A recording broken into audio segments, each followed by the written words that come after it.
Hello, thanks for joining us. Today we'll be discussing the topic of pain management at the end of life. If you're curious about more topics around serious illness, please visit puracare.online. Let's get started.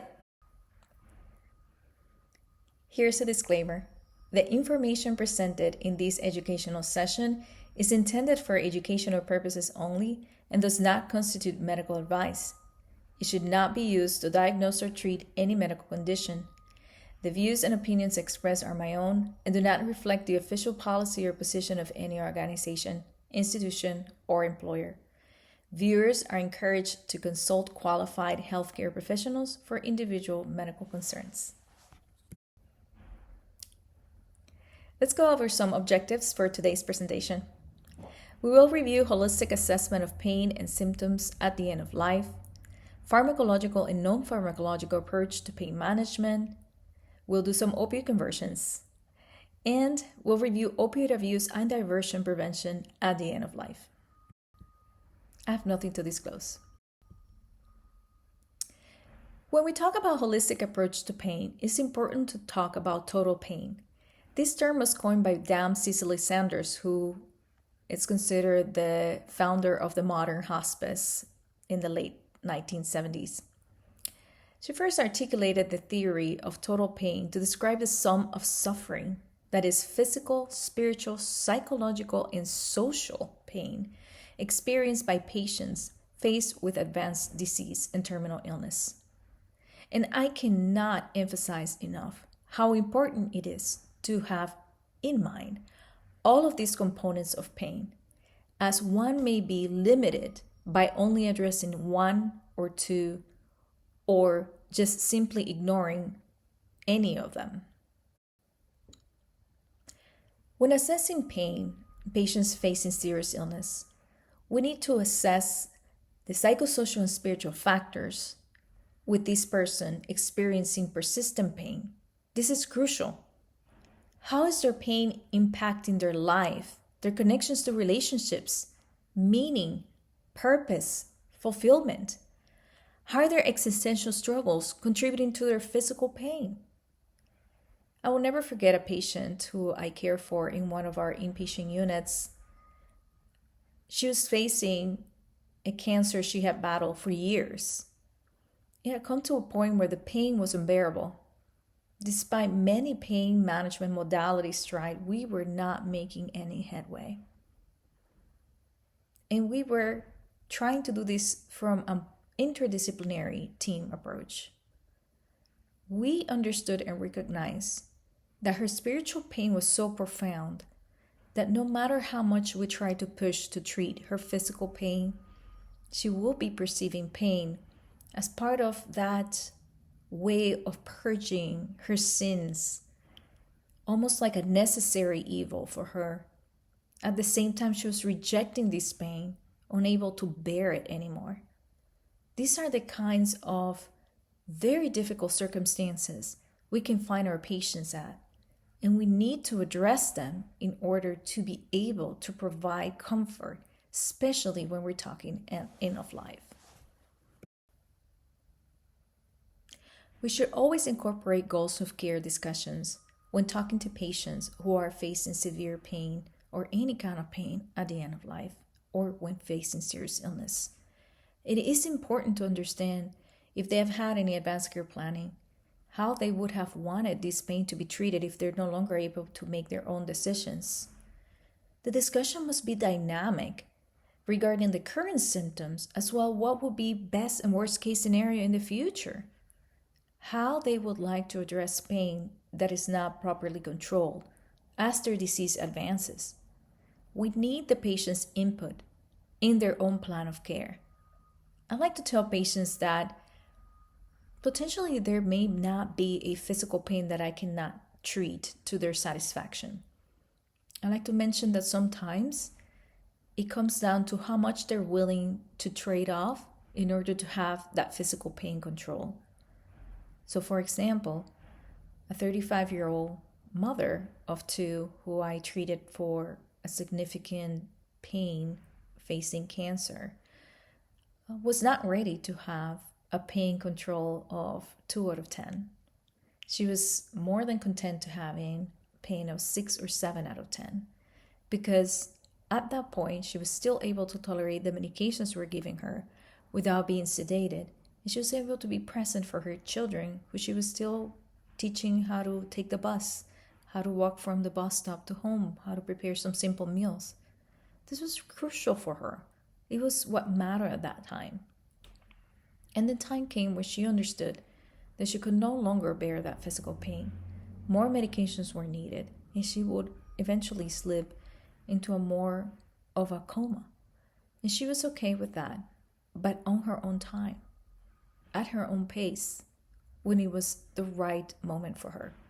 So honoring those wishes, honoring what she had input into her plan of care, was crucial to give her peace and to treat her pain from all angles, from the psychosocial, the spiritual, and the physical component. As we mentioned before, total pain. We must recognize barriers to treating pain. There's lack of clinician training in palliative care at times. Some institutions are better than others in teaching their residents how to address end-of-life matters. There's a fear of violating ethical, moral, and legal tenets in the administration of pain medications to patients facing end-of-life. So let's talk a little bit about that. There are laws that protect us.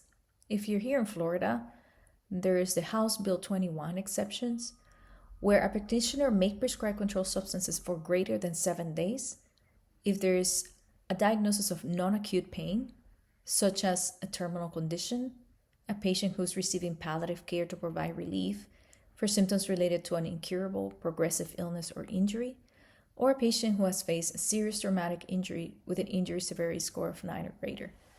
So this protects you, and you should review what protections you have in your own state, in your own country, around treating patients facing end-of-life or serious illness who have pain and require more than the usual allowable prescriptions. For ethical and legal concerns, there are questions. As a provider, we may be asking, am I hastening death? But clinicians should be educated about the difference between pain management, sedation for intractable symptoms, and medical aid in dying and euthanasia. They're all different things. Some states in the United States and some countries around the world allow for physician-assisted death. And that is when there's the agreement that this patient is facing the last few days or weeks of life, and in order for them to achieve comfort, they could have the alternative of self-administering a lethal amount of medications that will eventually lead to death. Curious enough, studies have shown in the United States the majority of these patients who receive this prescription rarely use it. Majority don't use it. It's almost a sense of being in control, what they need. So can we provide that by other means, such as reassuring them that we'll be there for them when they're facing serious pain and suffering? My dear friend who recently passed was terrified of spending her last few days or hours in agonizing pain. She made us promise her that we will not allow that to happen. Her good friends stayed by her bedside, making sure that they provided all the comfort that she required and she had asked for when her time was up. And that's what our patients want to hear from us. Can we provide them with enough safeguards around them so pain and suffering that are unnecessary won't happen at the end of life? There have been studies looking at the utilization of opiate at the end of life and whether they hasten death or not. The most recent one that I found was from 2021. And this one found that time to death in an inpatient comfort measures only population was not significantly associated with the degree of opioid dose escalation. So what they did is that they divided these patients into groups. Those patients who had rapid escalation of, let's say, morphine to control the symptoms in the last few hours of life, versus those that the escalation happened in a little bit more gradual and less fast way. And they found that these patients died at the same rate around the same time, so that the administration of larger amounts of morphine or rapid escalation of the utilization of these opioids did not change the outcome. That's important to have these little nuggets of information to reassure the nurse at the bedside, the family member at the bedside, the loved ones at the bedside, to understand that death is happening no matter what we do. We're just trying to make it in a more comfortable passing. There's the principle of double effect.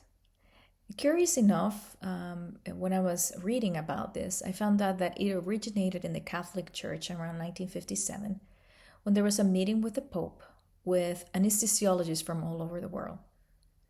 And in short, the conclusion was that administering the medication to relieve pain is morally good or neutral, and the relief of pain is important enough to justify the unlikely bad effect, which could be death. The unintended effect is not the means to achieve the desired effect. Again, the unintended effect is not the means to achieve the desired effect. When we're administering these medications, even if we consider that in a particular patient they could be suppressing the respiratory rate, we know that ultimately the goal is not that. The goal is to get this patient comfortable as they're passing, and that is acceptable. And that's considered the principle of double effect. The incidence of pain at the end of life, it's pretty high. 47% of patients report moderate to severe pain in the last month of life. 25% of patients experience uncontrolled pain in the last week of life. So my friend, who was a hospice nurse and who was facing end of life, knew about this information because she saw that quite often. And her goal was not to be part of that 25% of patients who were experiencing uncontrolled pain. When we assess pain, there's several tools. We're very familiar with the ISA scale 0 to 10, where patients are asked where is their pain, 10 being the worst pain they've ever experienced in their life, and they rate it. It's unfortunately not necessarily super accurate, especially when patients are not understanding exactly how to rate their pain, but it's the closest thing that we have to at least understand when the pain is in kind of more of a reference point from visit to visit.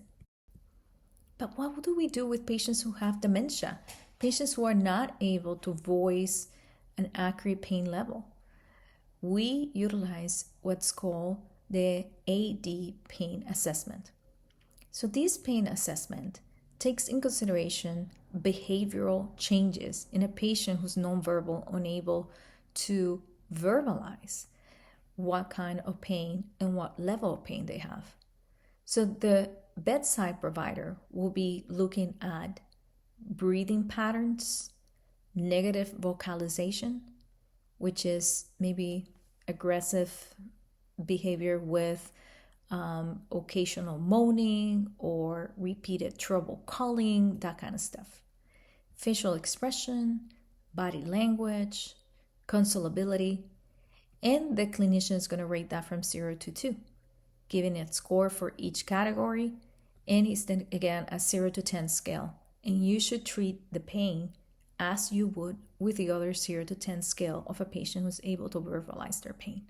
This is very important, and it should be integrated in all electronic medical records to be able to properly assess pain in patients who are nonverbal, unable to express in one way or the other what their true pain is. Now we know the WHO scale for pain management, and this analgesic ladder has been improved with a 4th step, which is the interventional treatments that we can provide at the end of life. But this scale can be either going up or down. So it's not the same that we have a patient, for example, is an early patient who has fragility, and we're trying to start pain management with a little bit of acetaminophen and then slowly escalate the pain management as we go. as needed, than a patient that came to us with severe pain, let's say a pancreatic cancer, severe abdominal pain, and maybe we start with a nerve ablation, right? A block.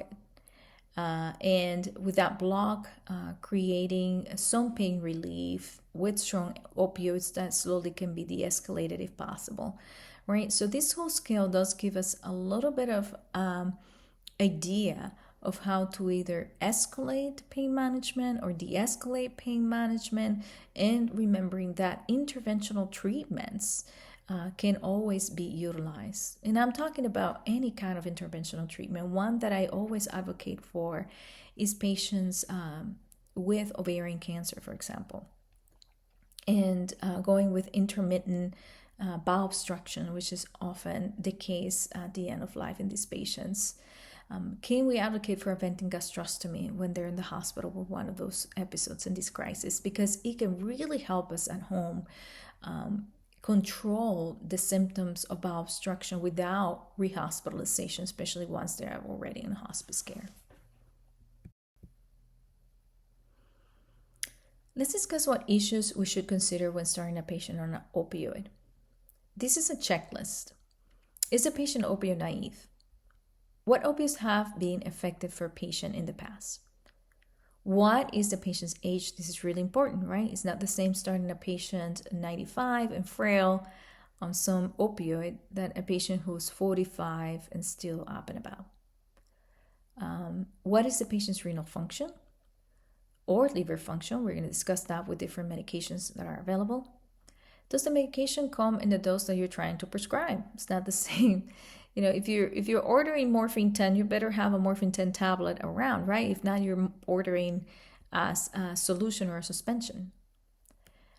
Do you have a bowel regimen? Anytime you start a patient on an opioid or an opiate, you must have a bowel regimen in hand, even if the prescription is as needed. And have you arranged for short interval follow-up? You need to know whether the patient is responding or not to the medication, if there are any side effects.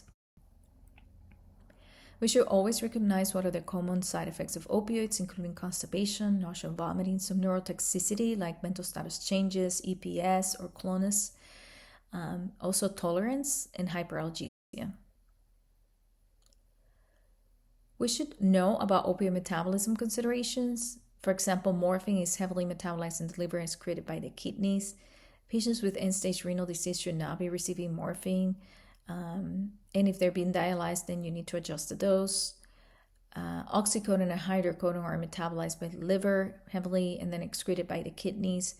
And in these patients, typically, if you have advanced liver disease, you do not use these medications.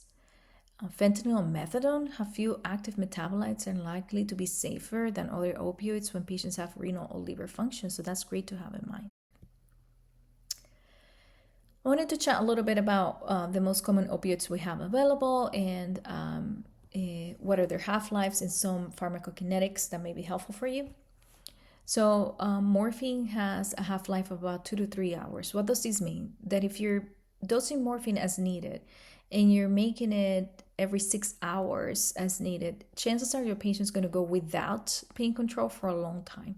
So it's important that you make it available at minimum every 4 hours so that you can have an idea how often you will be prescribing it in the near future, or how you can convert that to an extended release form and other variations of potential management for that patient.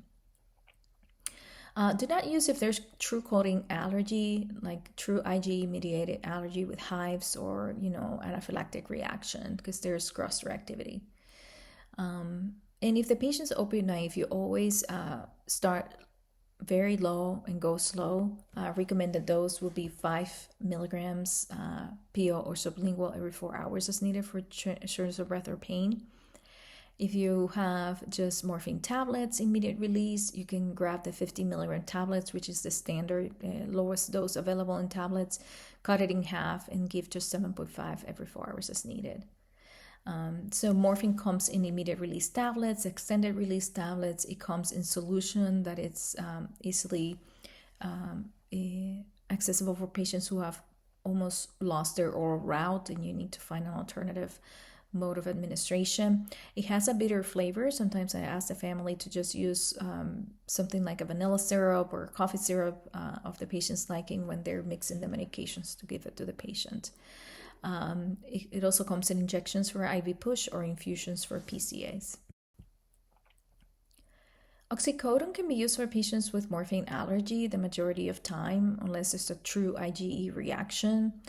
But also having in mind when you have a patient who needs opioid rotation, serum half-life, just like morphine, is 2 to 3 hours. So what I said about morphine and the timing of the dosing applies as well to oxycodone. A minimum every 4 hours as needed is the prescription for this medication. If your patient's opioid naive, you also start about 5 milligrams every 4 hours as needed for shortness of breath or pain. It comes in immediate release, extended release. It also has the oral concentrate like morphine, and remember, it can be bitter. We've been trying to withhold the use of oxycodone in ER due to the high potential for abuse. We know it's been the cause for many deaths, especially in the state of Florida.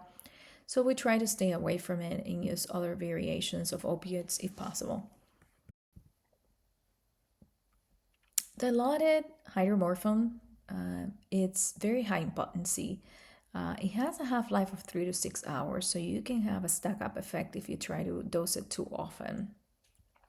And it's primarily metabolized in the liver, and they use it for those patients who have either morphine or oxycodone allergy.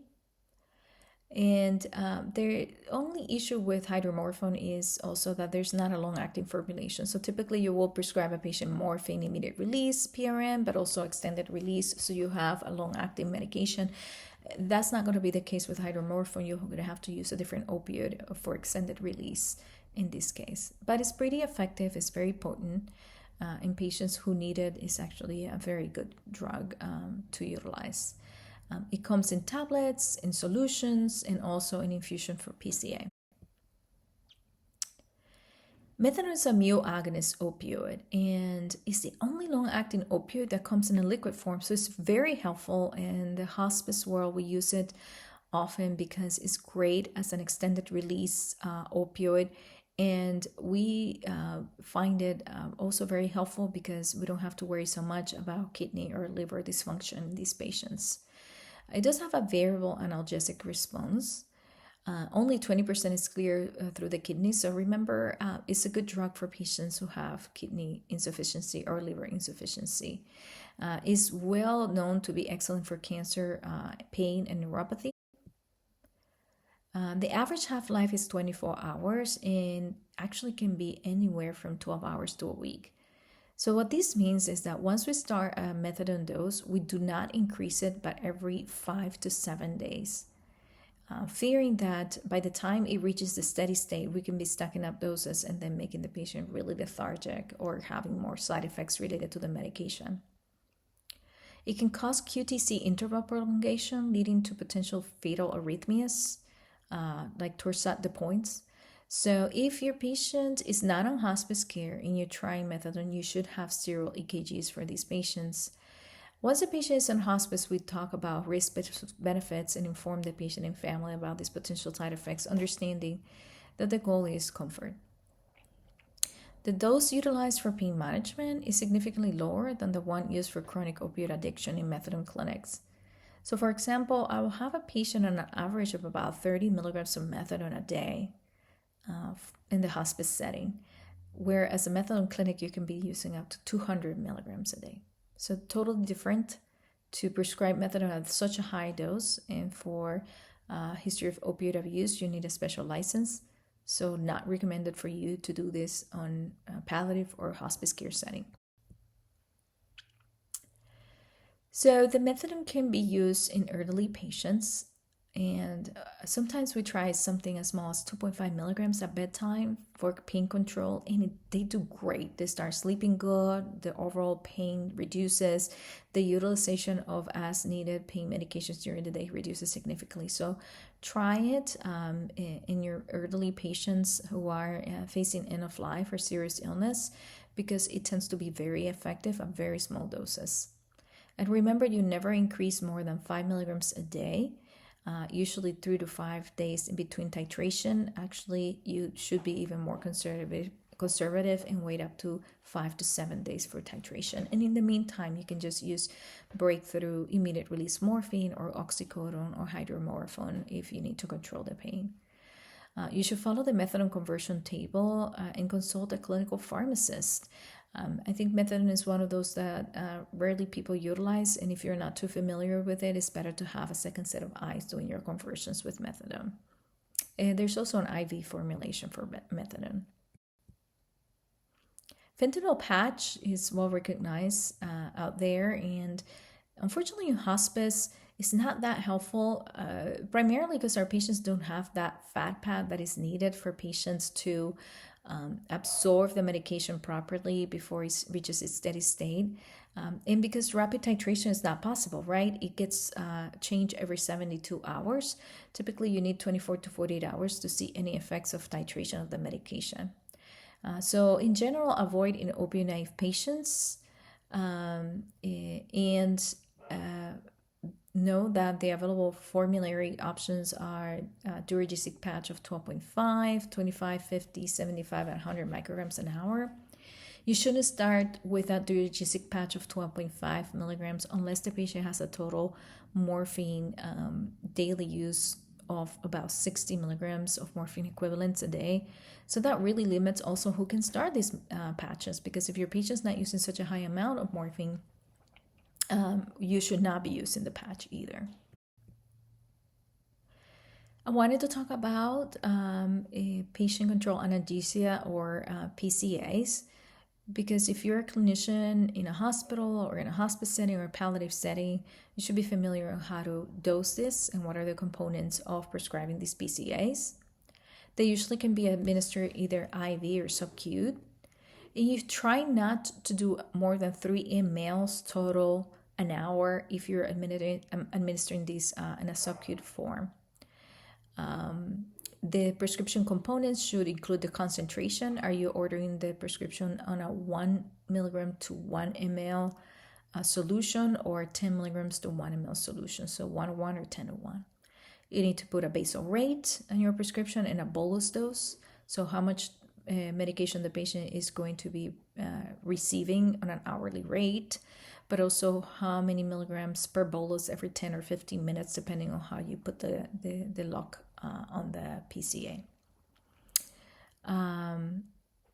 You also have to say what's the frequency of these bolus, like I said, every 10, every 15 minutes, every 20 minutes.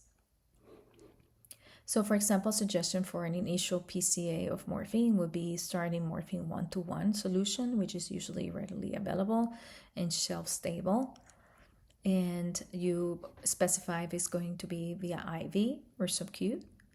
And initial rate of 1 milligram an hour, that's the basal rate that patient's going to get no matter what. And then a bolus of 0.5 milligrams every 15 minutes, PRN bolus, as needed for pain or shortness of breath. That means that the patient can give themselves, or the nurse can administer, 0.5 milligrams every 15 minutes, not any sooner.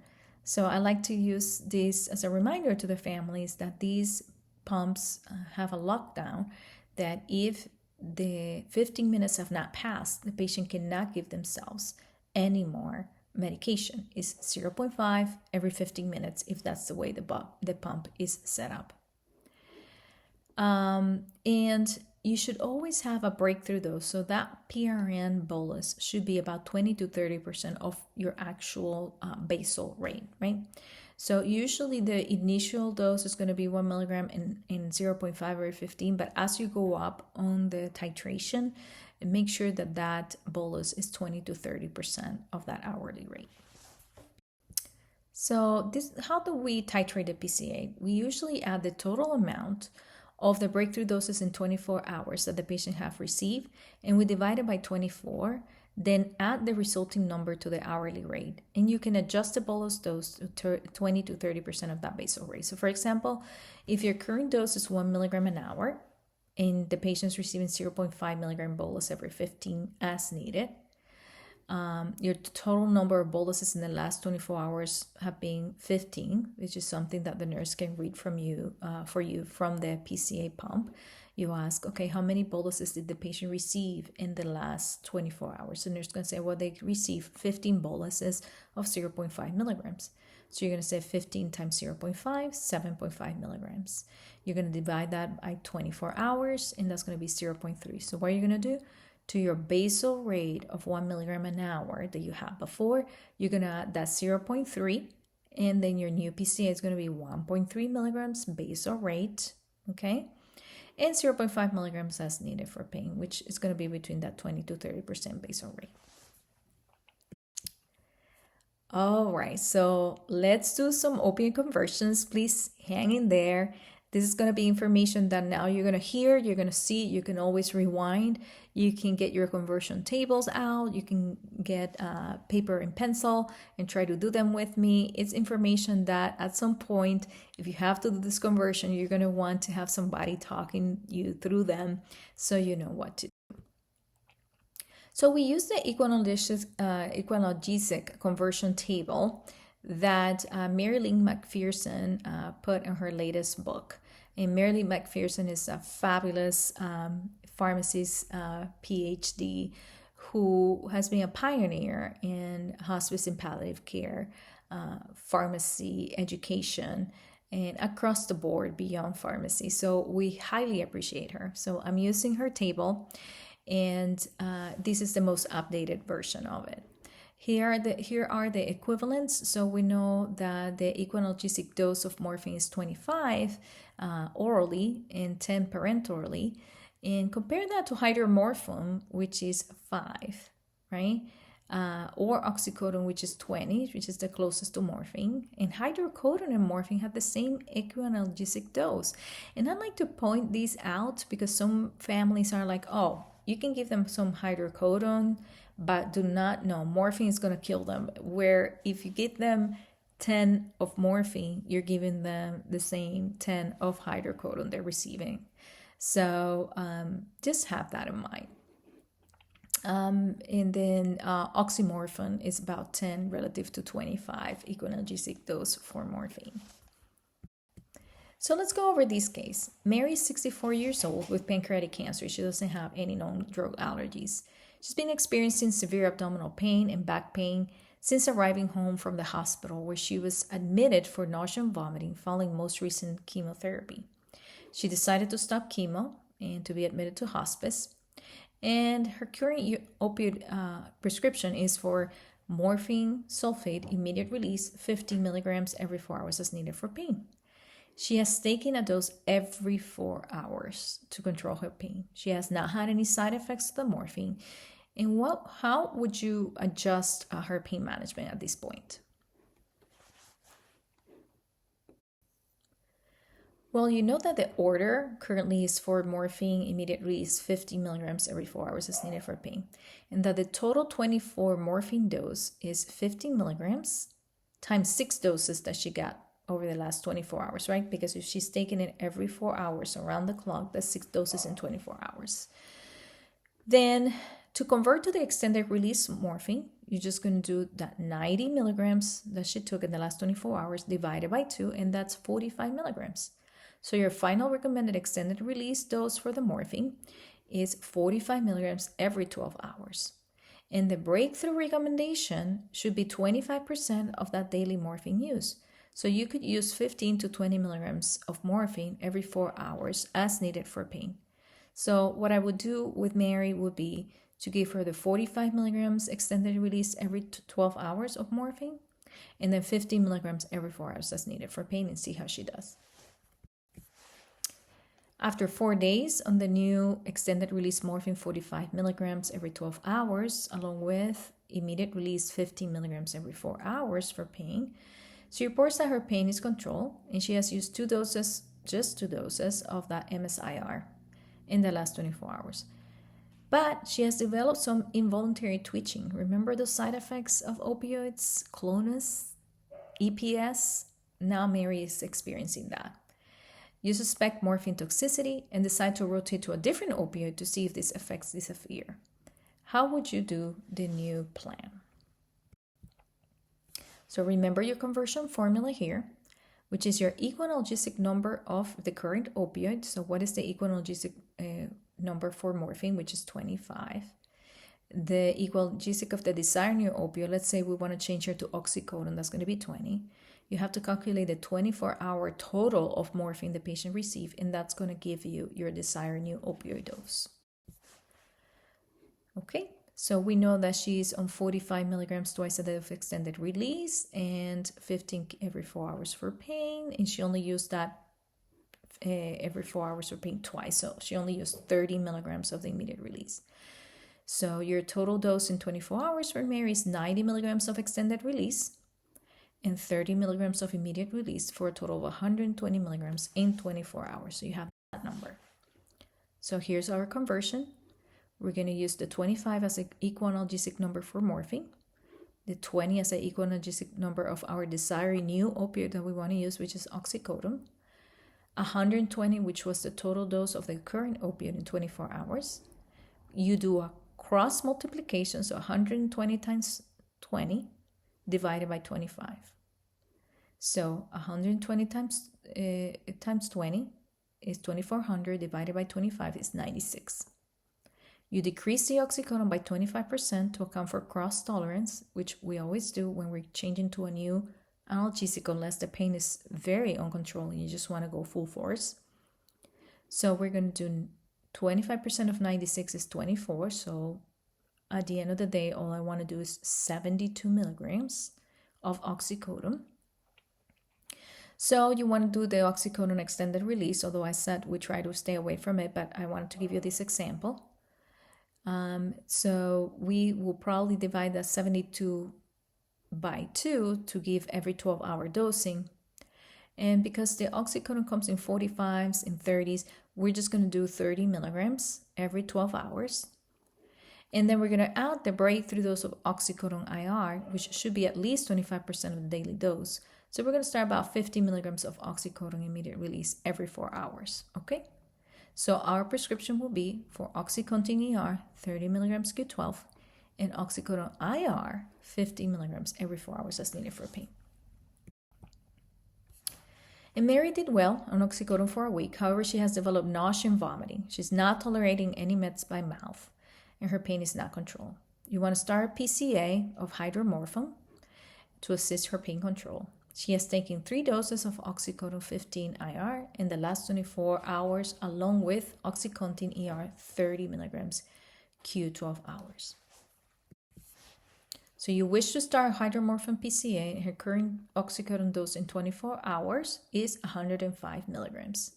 You look at your equal analgesic number for your current opioid, which is oxycodone, 20.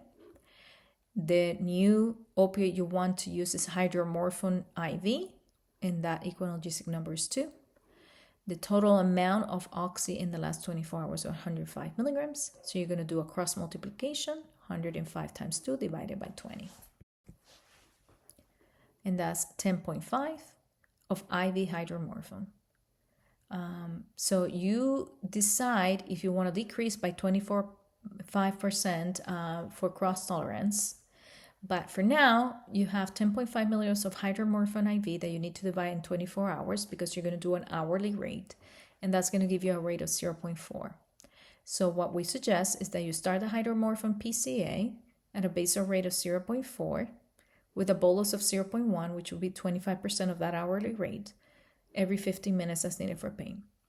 Now you notice that I did not decrease by 25% for cross tolerance in this case because Mary's pain was uncontrolled, and I wanted to make sure that we're giving her a good chance of good pain control. You can always go up and down on that PCA, so it's not a final say. You just have to do frequent adjustment. And typically when a patient starts a PCA, there's got to be a clinician at the bedside. So if it's in hospice, you need a crisis care nurse at home, or you need them in the care center, or if you're in a hospital setting.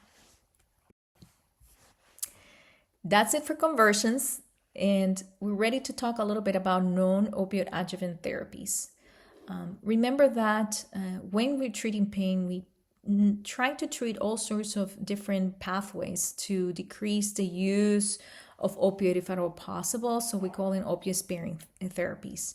For example, antidepressants, we know that duloxetine does have some good data for neuropathy, for fibromyalgia, and even for arthritis. Anticonvulsants like gabapentin and pregabalin for neuropathic pain. You can use some corticosteroids, especially if there is like nerve compressions, cord compressions, even for metastatic disease to the bones. You can use some dexamethasone. Sometimes you can start dexamethasone 2 milligrams a day, 2 milligrams twice a day, 4 milligrams a day, knowing that there's going to be significant side effects. Okay, so Cushing's being one of them, and it's kind of a risk versus benefits that you're talking to the patient. Same with bone fragility. Lidocaine patches, for example, I had a patient that was already on opioids, but he was having problems with a frozen shoulder because of immobility. We're trying to do everything to get that, but it was too late to start mobilizing the pain. I apply a lidocaine patch, and that significantly decreased the need for us to escalate the opioids. NMDA antagonists like ketamine are highly utilized when you have a patient that's maxed out on opioids. You want to try to decrease the amount that they're using, or anything else that you're trying is not working. You can start something like 5 milligrams of ketamine twice a day, along with that PCA or along with their extended release morphine, to try to decrease the amounts of breakthrough medications they're using, or even the extended release morphine utilization. And remember, the biphosphonate are really good when there's osteolytic pain lesions as well.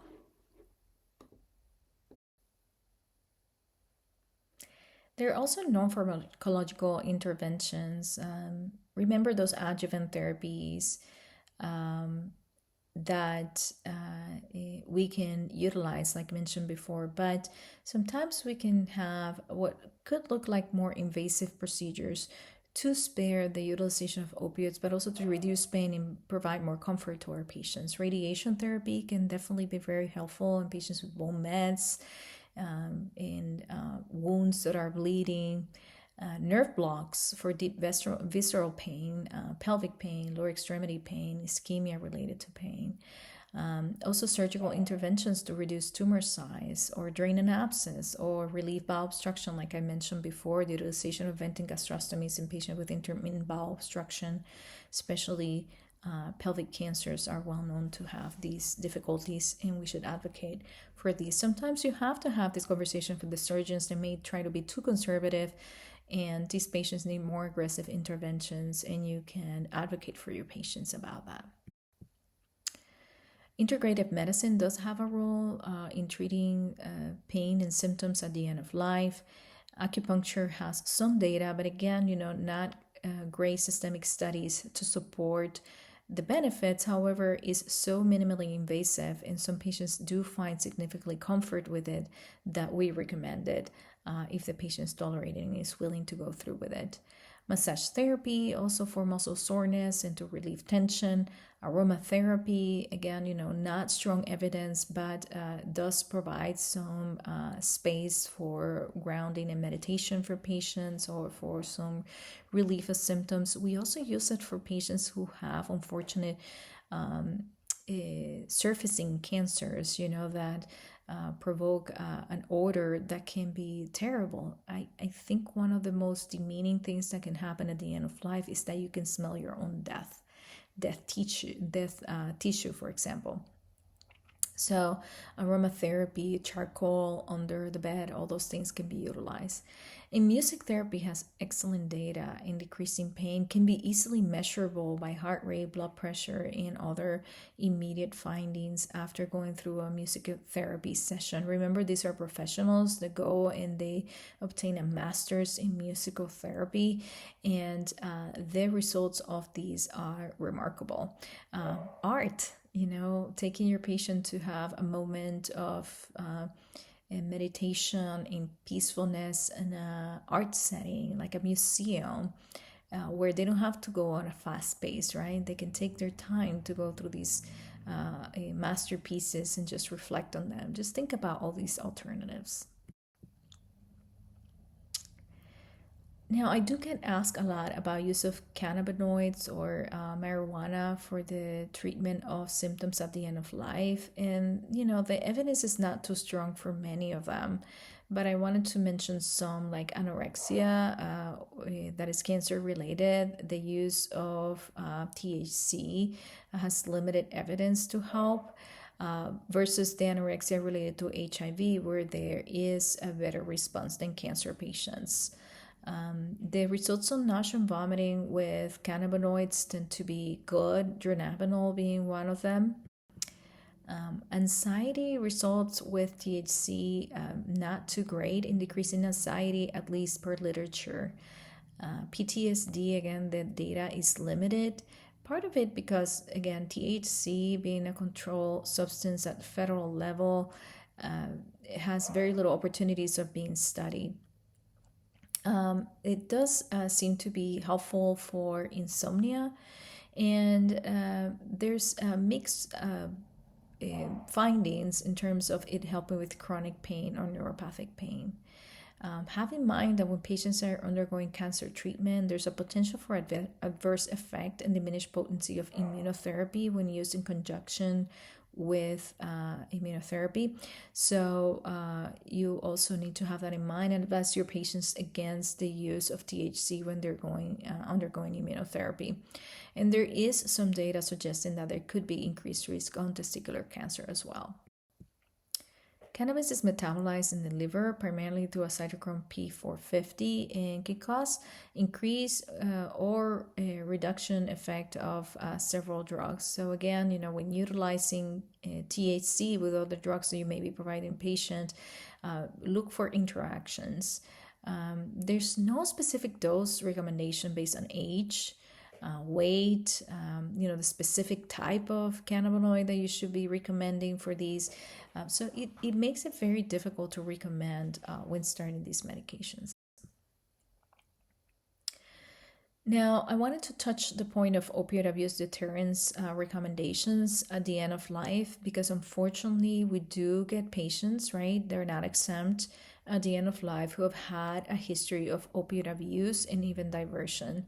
So we have to be cognizant of that. I find it interesting that at least in hospice, patients tend to be pretty candid about that. I've had patients tell me, yeah, well, I have to sell the morphine you're giving me so I can get some heroin because that's my drug of choice and I don't have money to get it. So it opens a place not of judgment, but of safety, right? And a conversation where your patient needs to hear from you as a prescriber clinician that there are limitations imposed by their existing condition and behavior to what you can prescribe, because we have to first and foremost be safe when prescribing these medications. You do not want the medications you prescribe from one patient to end up in somebody else's hands causing an overdose, right? So we're responsible for what comes out there. So have these candid conversations, avoid drugs with high street value, maybe do shorter term prescriptions so you can have a handle of how the patient's utilizing them. Consider long-acting preparations like methadone to treat the pain without breakthrough medications. Not ideal, but better than no medications. Think about opioid sparing medications. There are circumstances where I know that the patient is just selling what I'm giving them, that I'm not going to give them those opiates. So I just try to give them some opioid sparing medications and let them then decide whether they're going to use something on the streets or not, right? Buprenorphine with naloxone, which is Suboxone, is an excellent drug. It treats the pain pretty well, but it also is good for deterring abuse. So this is something that we can consider. In when the patient is hospitalized, please continue it or at least resume once the patient is discharged from the hospital. I have this graph here just because I was looking at different drug prices. This was around COVID time, but an oxycodone tablet is about $1 per milligram. Hydrocodone acetaminophen $5 per pill, so they're not cheap. So if you're thinking that you're going to give them some hydrocodone because it's going to be cheaper on the street, just reconsider. They can get $5 per pill. Fentanyl patch about $40 a patch, depending on the strength. Suboxone, which unfortunately we use for drug deterring, but patients, because it does treat pain, can also want it in the streets, about $20 per foam. And the morphine is about 30 cents per milligram. So very helpful information when we're talking about not prescribing medications that have higher street value. All right, we've come to the conclusion of this presentation. I hope you have been able to take some new information with you, or perhaps the interest of coming back and listening to certain parts, especially those opioid conversions, so you can do the step by step on your own. You've already done your best by showing up and listening to this. Be curious, be patient, practice active listening to provide better outcomes when treating patients' pain at the end of life. You can find more topics at putacare.online, and I hope you have enjoyed this presentation today. Have a great day.